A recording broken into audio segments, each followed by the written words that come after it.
avoid a repeat of its Election Day losses. Here to weigh in is our Christmas political panel. Brianna Lyman is a correspondent for The Federalist, and Megan Hayes is the former White House Director of Message Planning. Ladies, thank you for being here. And Megan, I want to start with you. Liz Smith, Democrat strategist, in a pretty smart thinker in the Democrat Party, was pretty harsh on her own party, writing this in the New York Times, saying the Democrat brand is in the toilet. It continues, the Democrat brand is in the toilet. Many of the Democrats who succeed in this cycle, our best overperformers in the House races, for instance, are people who ran against the Democrat Party brand. When the best way to win as a candidate is to run against your own party, it's that bad. Megan, is it that bad? What do you make of what's happening?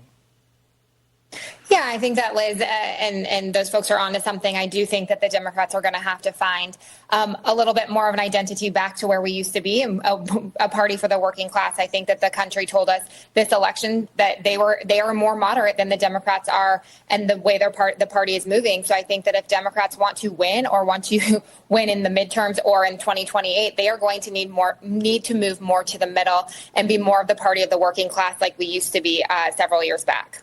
Brianna, a relatively independent Democrat, perhaps more in the mold of the old Blue Dog Democrat, now leaving Congress, Senator Joe Manchin, had this to say about his former party. Listen here.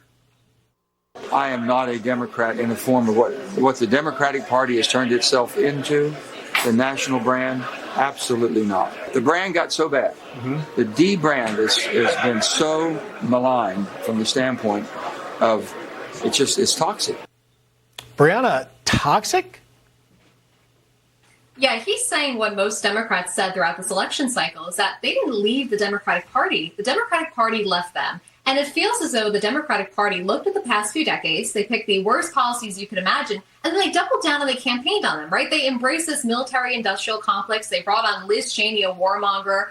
When folks said that the economy was bad, the White House turned around and said, the economy is great and we're not in a recession, we're going to redefine it. And they shoved all of these sexual perversions, this anti-family, anti-God agenda down everyone's throats. And that does not resonate with the American people. And that is not what the Democrats once were. You know, they were the party, like Megan said, of the working class. None of that aligned with what they put out this election cycle.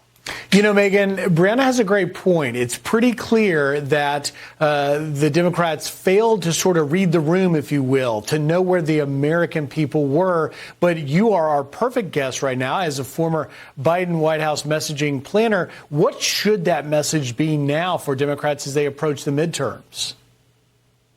Look, they need to move to the middle.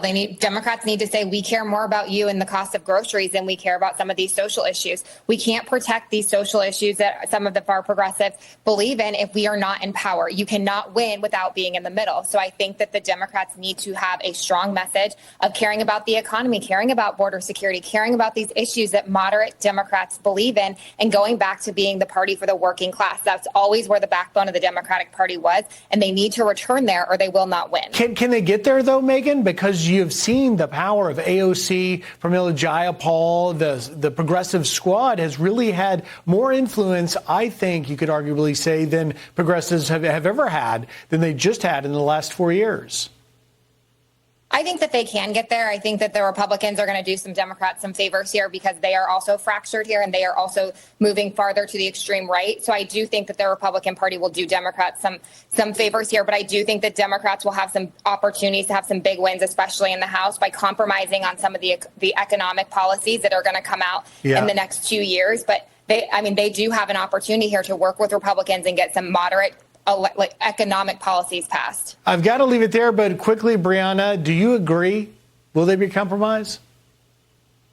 I think Democrats are the ones who have to compromise. You know, Republicans, despite Megan's point, they're not moving to the far right. They're actually just being the party of the middle, right? It's lower immigration, keeping crime down, and bringing the economy back on track. That's not a policy that's far right. And the way they're proposing to do it is pretty in the middle, which is what voters showed on November 5th when the entire country shifted right. We shall see where it goes. It's going to be an exciting new year for sure to watch in Washington. Brianna Lyman, Megan Hayes, thank you for taking time, and Merry Christmas. Happy holidays to you. Merry Christmas. Anita?